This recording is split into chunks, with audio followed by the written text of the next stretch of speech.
questions. On a eu pas mal de questions par rapport aux partenaires. Est-ce que le vaginisme, ça signifie qu'on n'aime plus son partenaire ou sa partenaire? Est-ce que ça dépend du partenaire ou de la partenaire? Est-ce que ça dépend de la confiance? Est-ce que c'est lié? Et ça, c'est un sujet qui est hyper tabou. C'est un sujet qui est hyper tabou et qui est touchy, ouais. Très Très touchy. Mais on va vous Heu, répondre quand même. on va vous répondre, on va y aller.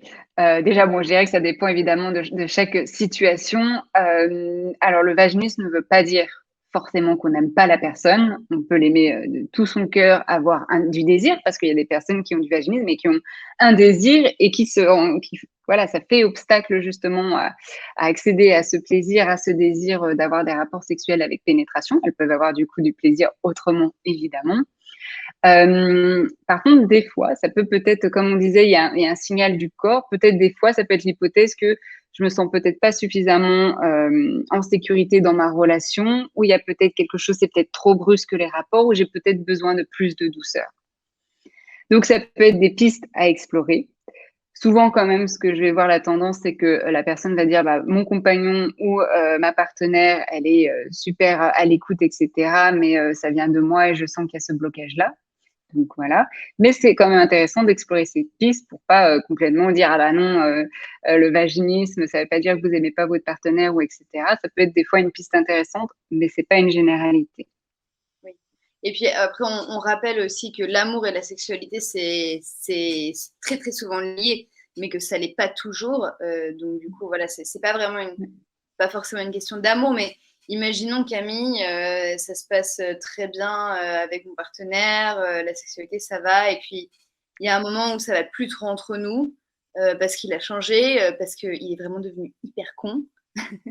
Et je l'aime encore, j'ai envie de rester avec lui, mais mon corps me sort des petits drapeaux Mmh. rouges. Oui, ça peut C'est être aussi, c'est pour ça qu'il faut écouter, de se dire: «Bon, bah, OK, il y a peut-être quelque chose dans la relation qui me convient plus actuellement». Ça veut pas dire qu'on doit se séparer forcément, mais ça peut être du coup une piste de réflexion, de se dire: «Bon, là, peut-être son comportement, ça m'a pas plu» et des fois, c'est simplement des choses qu'on n'a pas réussi à exprimer, à dire, que notre corps va traduire par, il y a quelque chose qui va pas, quoi. mmh. Et donc dans ce cas-là, qu'est-ce qu'on fait? Est-ce Bah qu'on s'en va? Est-ce qu'on essaye de lui parler? Est-ce qu'on fait une thérapie? Est-ce que c'est quoi le Bah, je pense que c'est important d'essayer de comprendre ce qui se passe, ce qui se joue. Donc déjà, voilà, de réfléchir par vous-même aussi, d'essayer de voir, justement ce qui va dans votre relation et ce qui ne va pas, d'essayer de le communiquer avec, de voir si c'est possible, s'il y a des choses qui, du coup, peuvent se débloquer. Sinon et que vous sentez qu'il y a quand même un potentiel, bah, de pouvoir, consulter effectivement parce que des fois ça peut aider à mettre des mots, à débloquer certaines situations. Et si vraiment c'est pas possible ou que le ou la partenaire n'est pas motivé, qu'il y a pas de communication possible, pas les mêmes envies, bah, des fois, c'est peut-être un signal qu'effectivement la relation, n'est plus adéquate. OK, très bien. Mais oui, je pense que dans tous les cas, c'est important d'en parler, et puis il y a aussi une corrélation de temps.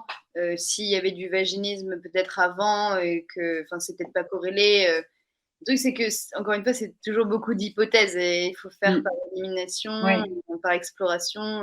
c'est ça. Parce qu'il y a même des personnes, hein, qui consultent où des fois, c'est le même partenaire, ça fait 5 ans qu'ils sont ensemble, pendant 3 ans, une sexualité épanouie, puis soudainement, elle comprend pas et là, c'est plus possible, d'avoir des rapports avec pénétration.